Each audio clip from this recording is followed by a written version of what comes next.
Hello everyone, this is MJ and you are at my channel called Reading This Life. My channel is where we talk fiction, friends, and fun.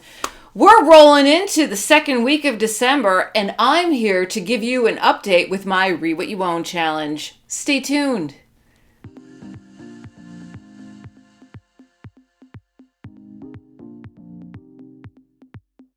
And remember, before we get started, please give me one of these. I would really appreciate it, and it just may help the algorithm. So welcome if you are brand new, and welcome back if you are a subscriber. Highlight news. I have finished book 26 of the Read What You Won't challenge. I am on two huge chunks right now. I am reading Babel, and I'm also reading Ghost Story. So those two chunks are taking up a lot of my little short snacky book time because I have to balance it out, right? Can't just read all snacky books. You have to read big ones too, right?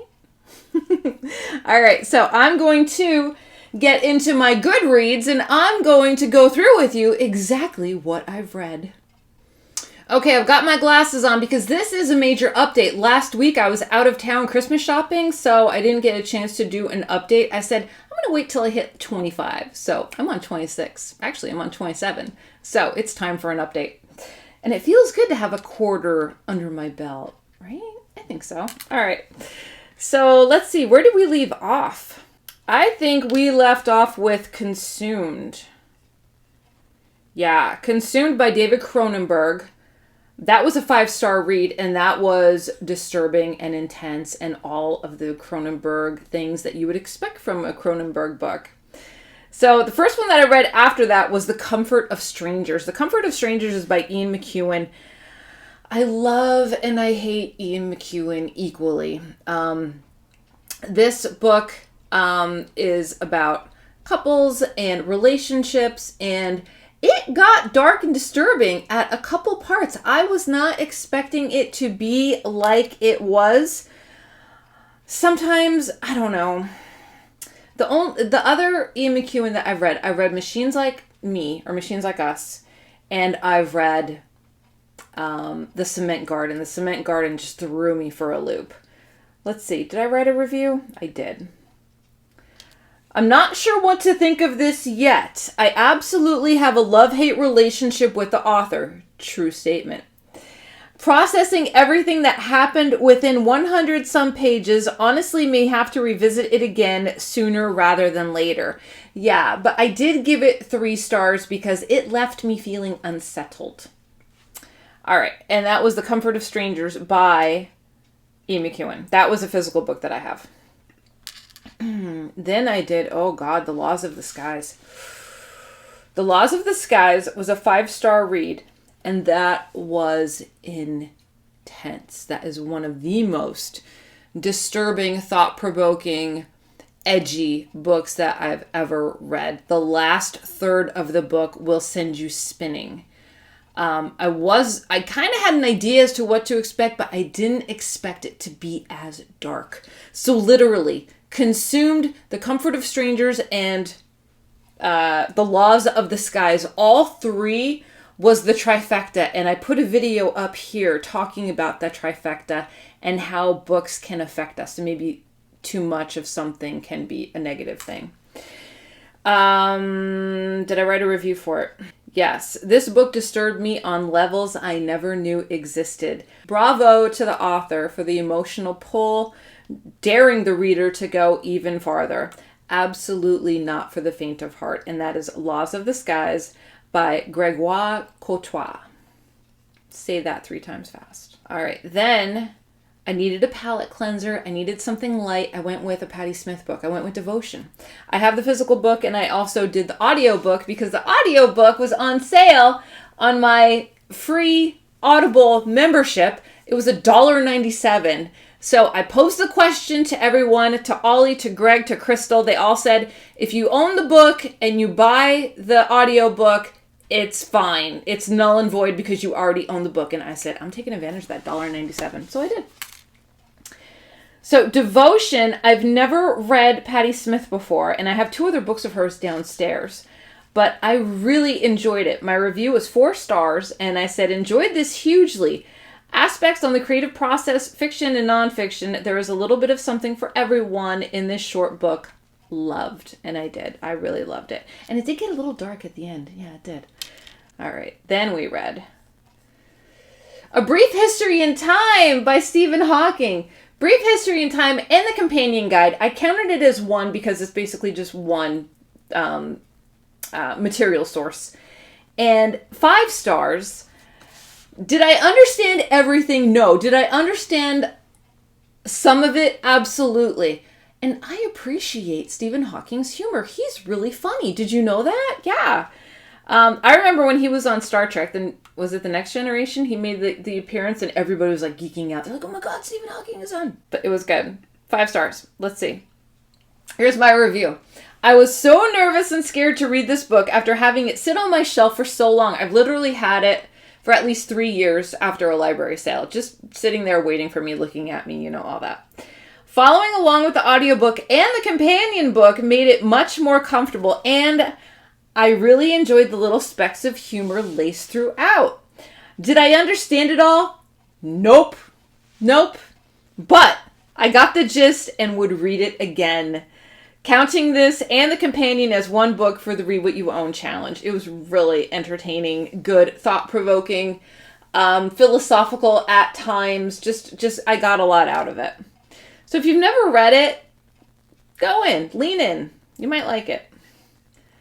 All right, then last weekend I read Dark Christmas Quick Bites Chapbook #1 by Leanbh Pearson. And this I gave 3 stars. This was interesting. It was one of those free books that was available on the Terrify Your Tablet Halloween day, where you can download all these free indie author books. So I downloaded a bunch of hers. This one called out to me because it's holiday. And it says, my review was 4 stars, and I really enjoyed this book of Yuletide short stories. Did the book have flaws? Yes. There's grammatical stuff, there's punctuation, but overall, I enjoyed the little short stories. They were seasonal stories with a bit of scare, and they were wintry and fun. And what's not to love about that? All right, then we moved into Maeve Fly. Maeve Fly was delicious. I loved this book. I loved this book so much that I gave it 5 stars. I loved the character of Maeve. I loved the parallel lines that it makes to American Psycho. I loved the California vibe. I loved the nod to old Hollywood.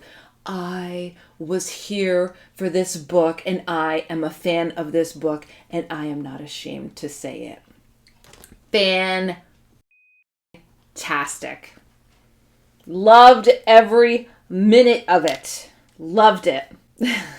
My review says, I absolutely loved this little fun book from start to finish. The ending was everything. Definitely in my top reads of 2023. It was. Is it for the faint of heart? No, it's not. If you want a balls to the wall female protagonist, some people may say is irritating. Some people may say that they got under their nerves. But you know what? If you go back and you look at American Psycho, did Patrick Bateman get under your nerves with all the mentions of the labels and the restaurant reservations and his fitness regime and his skincare regime? If you say no, then you should have nothing to complain about Maeve Fly. And her compulsion is hereditary because her grandmother had it too. Oh, I love that. I love that. Delicious. 5 stars. Not going back on that. All right, and then I did 2 of the creature features because I wanted to fill some gaps. So I did Best of Luck by Jason Mott. I never read Jason Mott before, and I am a fan. Absolutely loved everything about this story. I loved the dialogue. I loved how they talked about luck, about karma. Absolutely, it was different, and I was here for it. I gave it 4 stars. This was an off-beaten path type of story for me. Absolutely loved the theme and the anger represented. Yes, there was a lot of anger. Completely enjoyed this weird little snack of a book. I've never read Mott until this little creature feature, and I'll be reading more. 1000% loved it. And then I finished off with Ankle Snatcher by Grady Hendrix. 5 stars. Blew my mind. Freaking fantastic. I think it was the best. I've only read 2 so far, but out of the 2, love this one more than Best of Luck. I just said a brilliant story, loved it, 5 stars. I don't know what else I could say.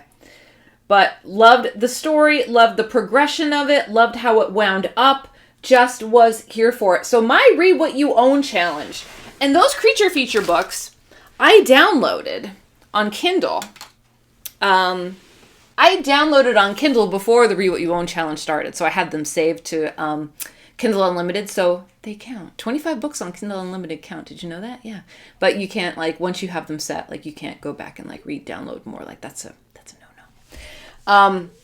But yeah, I had them all downloaded as soon as they were released. Everybody was talking about it. Hey, these count. Let's download them. Psh, that's what we did.